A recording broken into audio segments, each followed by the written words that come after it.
Thank you very much indeed, Mr. President. Great to see you. Very good to hear your remarks. Excellencies, Mr. President, distinguished guests, colleagues, friends, I want to start by thanking very sincerely Economist Events for inviting me here today. The topic that I've been asked to speak to you about, as we've just heard, is Cyprus reunification talks. Can we still hope? I think we can all agree that this is a topic that continues to resonate with people, with Cypriots all across this island, both in terms of their minds, but also their hearts. I'd like to begin with this word of hope. We can recall that it was Martin Luther King who said, "We must accept finite disappointment, but never lose infinite hope." In the context of Cyprus, I'm very well aware that the disappointments have been many over the years. And even though I've been asked to address this question today, I would like us all to think about this question of whether hope still exists for reunification talks on Cyprus. Of course, we can easily point to the bad signs. The inconclusive process in Crans-Montana in July 2017, after so much effort had been put in, was a severe blow to all of us who invested in supporting the process and had dared to hope that a solution was finally within reach. Recovering from that experience has not been easy for all involved. Because of the way in which the conference on Cyprus closed, the period since then has been characterized by a deepened mistrust and a tendency to blame the others for the failure.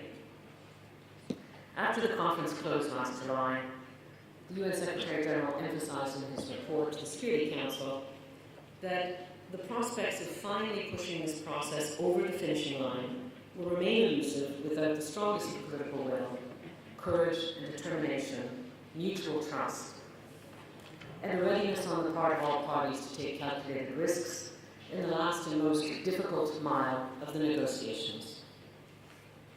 More than 1 year later, following UN consultations and his own discussions with the leaders, the Secretary General concluded in his most recent report that prospects for a comprehensive settlement remain alive. His own assessment that there's still hope for this process should give all of us hope.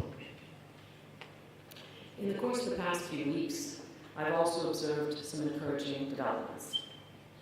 As you may know, the Greek Cypriot leader, Mr. Nikos Anastasiadis, whom we have just heard speak in very encouraging terms, met with Mr. Mustafa Akinci, the Turkish Cypriot leader, under UN auspices last Friday. Since this was their first meeting in 6 months, and only the second meeting they've had since Crans-Montana, I was heartened to see the constructive attitude with which they discussed and later announced the upcoming opening of the first 2 additional crossing points in 10 years. That offers some hope. It shows the willingness of the 2 leaders to meet and discuss for the good of the communities, and demonstrates their ability to take decisive steps to improve the lives of Cypriots on both sides of the divide through concrete measures. Yes, these crossing points were originally slated to be opened in 2015. Yes, there was a 3-year delay, but as they say, better late than never. It's my hope that the leaders can build on the momentum gained by the opening of the crossing points to push forward other long-awaited and beneficial confidence-building measures in the coming period. But let me give you another important example.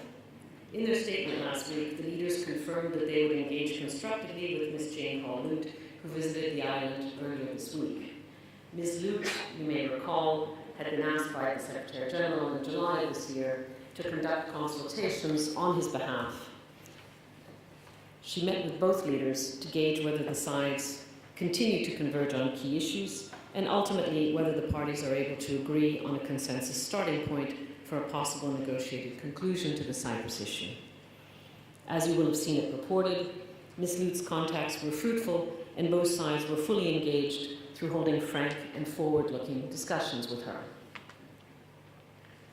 The parties seem to share the view expressed by the Secretary General that an unchanging status quo, that is, the lack of a resolution of the Cyprus issue, is truly not sustainable.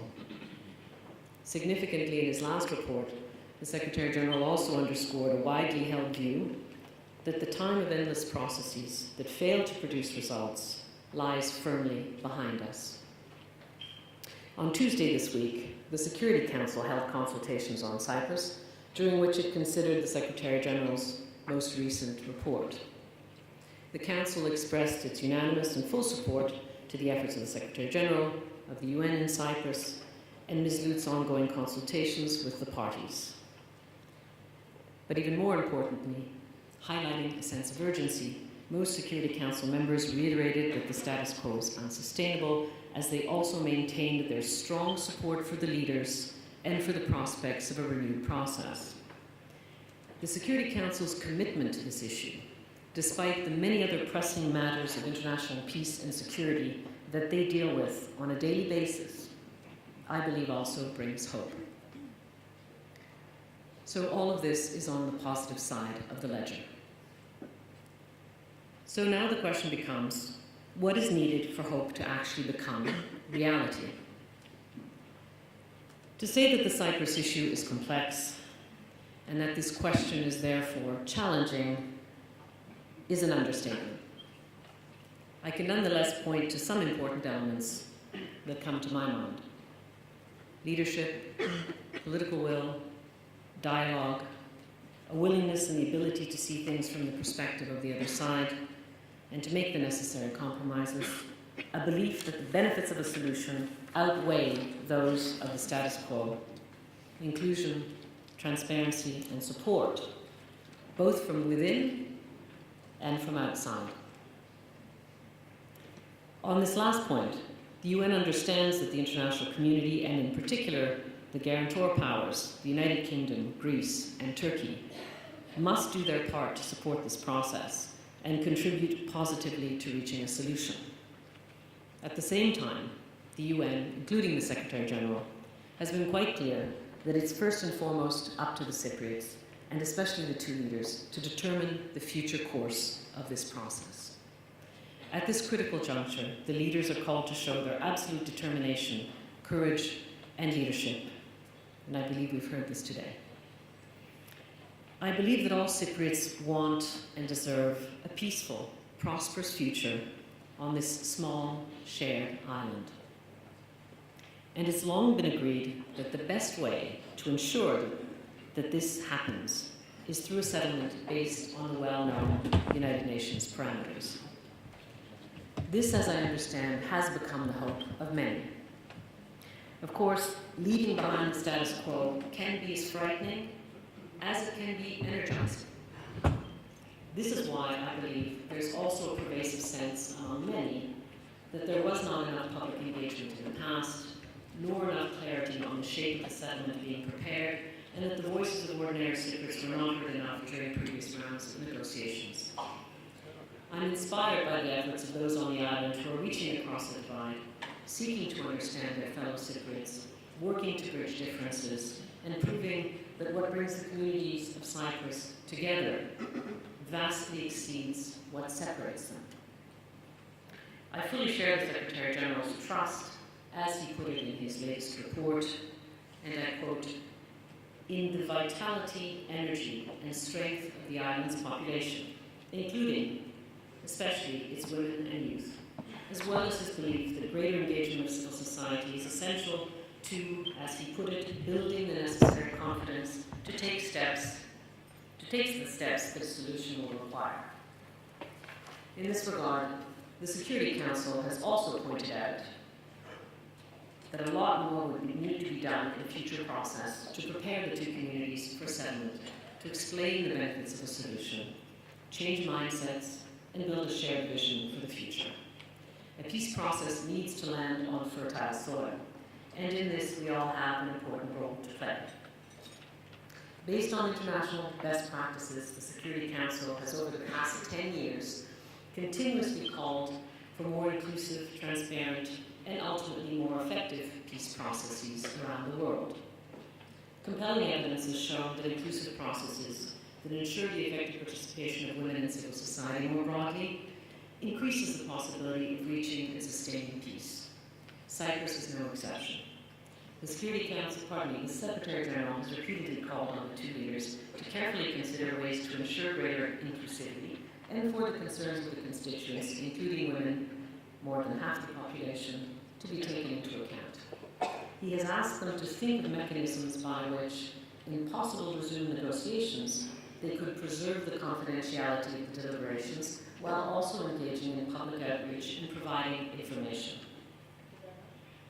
Public outreach will be key to prepare both communities in a timely manner. Looking around this room, it's my strong view that an inclusive process must also include the voices and the views of the business community. As we can see from the agenda of this event, we have here in the room leaders present from banking, shipping, project development, financial and investment services, hospitality, tourism, and energy. There are political parties here who will be speaking as well. All of you have a vital role to play. The view among many informed observers is that a solution will markedly improve the future circumstances on Cyprus. And the President has just said the same. Opening up new opportunities for growth and prosperity and generating significant socioeconomic benefits for both communities. It will bring a greater measure of stability to this region. And there are international investors that are betting on it. In fact, through these many long years, the United Nations and the international community have demonstrated their willingness to assist the parties in their efforts to resolve long-standing differences in ways that offer prospects for a better future. The most recent round of negotiations was defined by the immense and unprecedented support to the sides from the European Commission, the European Central Bank, the International Monetary Fund, and the World Bank under the auspices of the United Nations. And this effort was later identified by the UN as a best practice that should be replicated elsewhere in other peace processes. So now I've come full circle, and I return to the question at hand, whether there is hope. As I mentioned at the outset, the Secretary General has made his own assessment that prospects for a durable solution in Cyprus remain alive. And as the saying goes, hope dies last. It's also my own careful reflection that hope, in fact, remains. But at the same time, we must admit, hope is not enough. In recognizing this, it's incumbent upon everyone who cares about this issue to do their part and to consider the ways in which they can contribute towards a settlement of the Cyprus issue. Surveys are suggesting that while the desire for a settlement on the part of people on both sides of the island has remained relatively steady or even increased over the years, their belief that this can happen decreases with every failure. And you cannot have a successful, sustainable solution unless you bring the people with you. It was Winston Churchill who said, "Success is not final. Failure is not fatal. It's the courage to continue that counts." Everyone has a stake in a settlement, including leaders in the economic and financial sectors, such as yourselves, as well as those international businesses present here, which have invested in this island. We as the United Nations stand ready to assist when the sides jointly decide to re-engage in meaningful, results-oriented negotiations to reach a lasting agreement within a clear horizon. My sincere thanks again to the organizers for inviting me here today, and I do wish you a very fruitful continuation of your discussions. Thank you very much.